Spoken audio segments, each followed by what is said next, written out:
Hi everyone, I've just got back from the Southampton Harbour Hotel. It's my third time visiting the hotel, and this time I thought I'll bring the camera and I'll show you around. Let's take a look.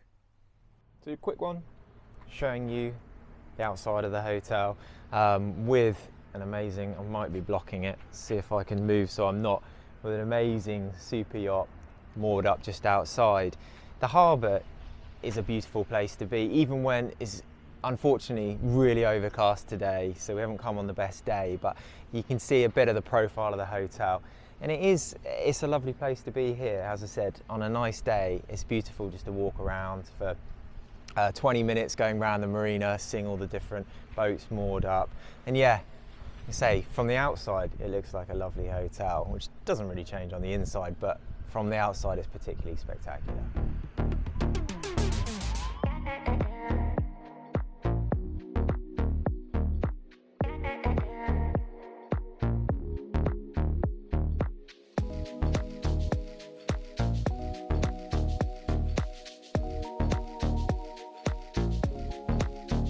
Right, this is the studio suite. You get your very own kitchenette, although the hob and swing round the oven have been disabled for health and safety reasons. So you're left with the microwave, so sort of makes the kitchen slightly redundant, but it still almost makes it feel useful even if it's not.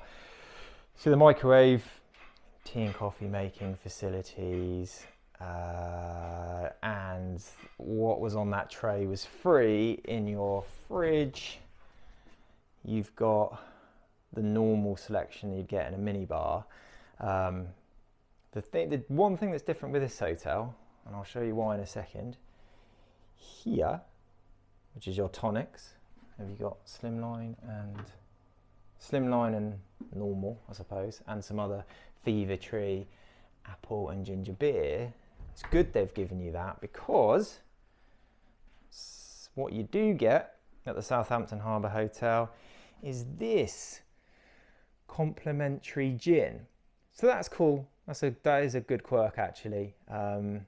It's sort of already half made up. Not that I've had some. My daughter was just playing with it, and actually, as well as giving you the complimentary gin, they just came round 10 minutes ago, which is great because we only checked in half an hour ago, with some ice and lemon. What a touch that is. So that's really a nice touch that you're not going to get in many hotels. So we've got our gin, we've got our tonic if you want. Now you know that. Bring your own tonic, otherwise get it from the fridge. So if I get all the way back in this corner, so this room's 40 square meters, which for a hotel room is a good size. You get a couch for enjoying your gin, bed over there, and it's nautical themed. It's lovely. Big wide bed. You have a desk which probably nobody uses, but if you were sat here you could do some work and look out onto the marina, or just watch TV, but then you wouldn't be working. Yeah, and this is the bed. It is just arrived, so I can't, feels very comfortable. Nice and high, which you get with high quality beds. We go, what I did notice, I did just open the wardrobe here, is you get your normal slippers and robes, but the door actually to this and the bathroom, I don't see if you can hear this, it's a bit, it runs into something down there, but I mean, who's going to be opening the door back and forth like that? It's actually similar with the bathroom door.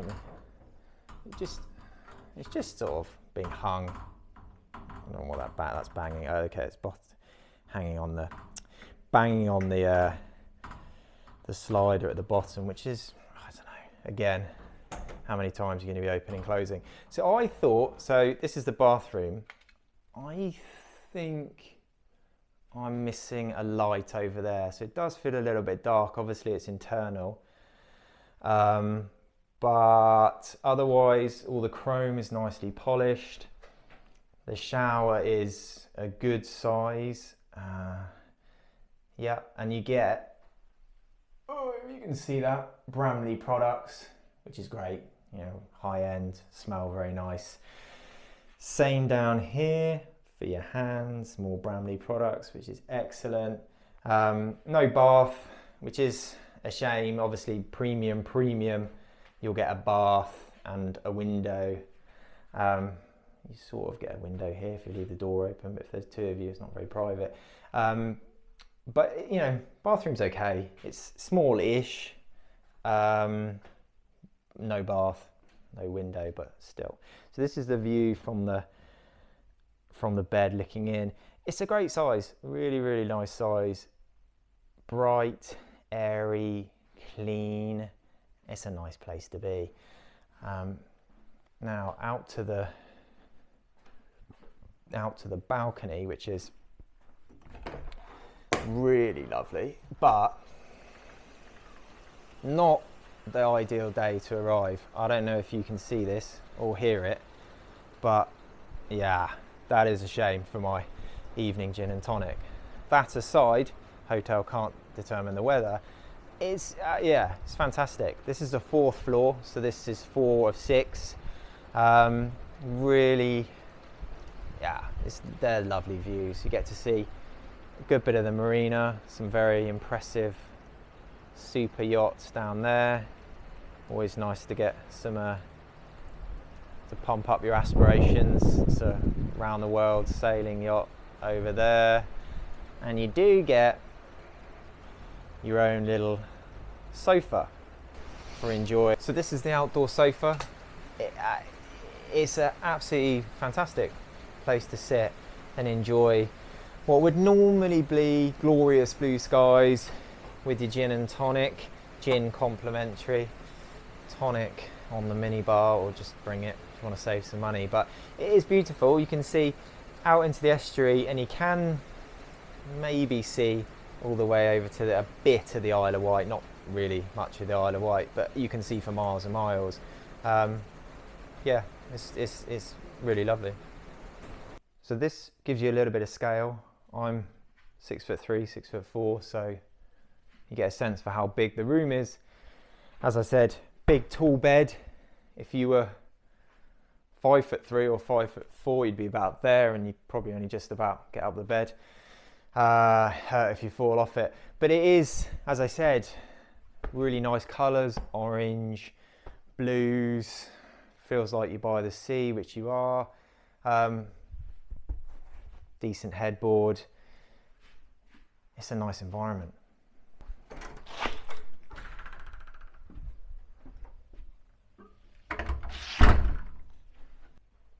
So this is typical corridor at the hotel. Yeah, it maybe feels a little bit closed because they're long, no windows, but that's typical with most hotels. They do feel clean. The carpet is pretty clean and nautical themed. Everything feels quite modern, no smells. So for a hotel, you give this a thumbs up. It's a Southampton Harbour Hotel from the marina, and look at the boats you get moored up outside. That is a spectacular round the world racing or sailing. I don't know, either one, but it looks like it's quite fast to me. The mast is absolutely enormous. It's probably the same height as the hotel, which is 6 floors. You get a good sense of the hotel from this angle as well. We've got the spa just over there. There is a small outdoor seating area. I don't know if you can make it out, but over there somebody's sat on their towel, even under these grey skies. And then at the top, you got a sort of rooftop terracey bar.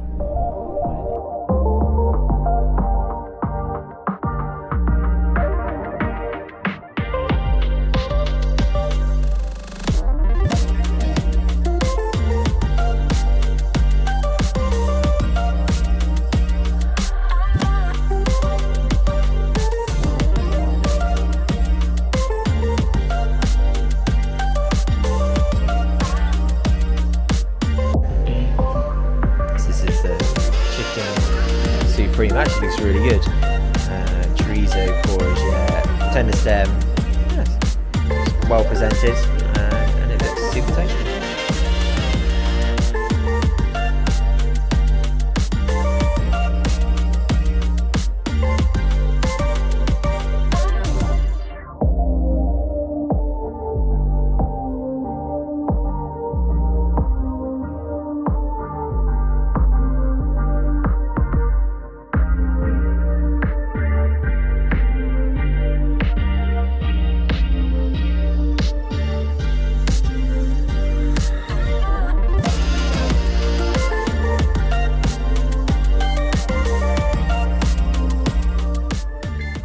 Tip is, if you're staying at the Harbour Hotel just behind me, if I pan all the way round and they've given you the free gin, which is much appreciated, and you want to avoid hotel prices for tonic, go to the Co-op just behind me. It's literally 30 seconds walk from the hotel.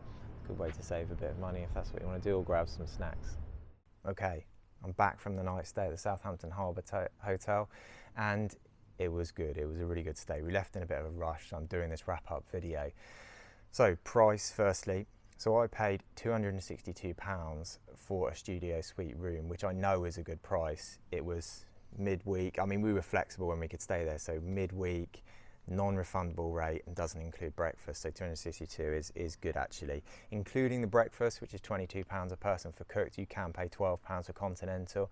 So that was an extra. And I had one cup of a latte, which they did tell me wasn't included, so that was an extra £4 something or other. So cooked breakfast for 2 people is like £48, which is on the high side. I think, yeah, I don't know. I would say it should really be 40 instead of 50. I think you include the coffee. But there you go. So wrapping this up, I'll make a few of my key comments, and I'll have the TripAdvisor reviews in mind. So I think my take on TripAdvisor is some people question, is it a 5-star hotel? Others would say it's a 5-star hotel with issues. I'll go with that latter group. I think it's a 5-star hotel. I've stayed there now 3 times. I like it. Where I think the rooms, because I've stayed in the studio suite, so the rooms are spacious, they feel quality when you're there, you've got the beautiful balcony, and then the hotel itself the entrance is quite impressive. They've got a lovely bar on the ground floor, they've got a restaurant on the ground floor, and they've got the same on the 6th floor, and both of those work really well. The design is great, the service was nice, the drinks themselves were good. I had a good experience. I don't think everybody has. I don't think you can 100% rely on the service, because I'll say it's a 5-star hotel, but it's not a top 5-star hotel. So you are going to get a bit of inconsistency with service. An example of that is I emailed them a week or 2 in advance to book the restaurant and maybe book a breakfast time, and they took 2 days to get back to me. You could say, what's 2 days? I would say top hotels are coming back same day or the day after. At the latest, because it takes them 2 or 3 minutes to make a reservation for people, so why make somebody wait? And I think that's symbolic of the way the hotel runs slightly. It's good but not great. To wrap up on some of the other points, I didn't video the pool, which is a shame. I was in a bit of a rush. I didn't video the gym, but to comment on those, the gym is good, nice equipment. I don't think people would be disappointed with the gym. The pool, you could be disappointed. It's about 20 meters long and 4 or 5 meters wide, so it's a narrow pool, and if you've got families, and you aren't going to get serious lane swimmers there, but some people want to go up and down, it's a small space to work around. I think the family swimming is it's about 8:30 till 10:30 in the morning, and then 4 till 5 in the afternoon. Check with the hotel on that, but there's maybe 3 hours during the day when families are going in there, and at that period it's hard for non-families to relax and enjoy themselves because it's so tight. The sun lounges are sort of right by the pool. As a sun lounges, they're inside. There are some lounges outside where you'd get the sun if it was like this today, not when I stayed there. So the pool's small, so don't think you're going to an amazing spa hotel. For a comparison, people might know Penny Hill Park or any of the decent spa hotels. It's absolutely nothing like that. It's far smaller. It's a sort of, you go to the hotel for the views and to be in the marina. You wouldn't go there for the spa, like a spa hotel by itself. And how else would I wrap this up? So I would say, just to conclude, that was the 3rd time I've been there. I will go there again, but I'm aware of the pricing. Like, I know I'm going to pay for those extras, and I know, like I said at the start, that the room I paid is almost half price for a room on the weekend, maybe slightly more peak season. So if you're conscious of these things, and I think you go in not expecting to get top 5-star service and everything to work smoothly, then I think you can have a really good time, and I'll certainly go back.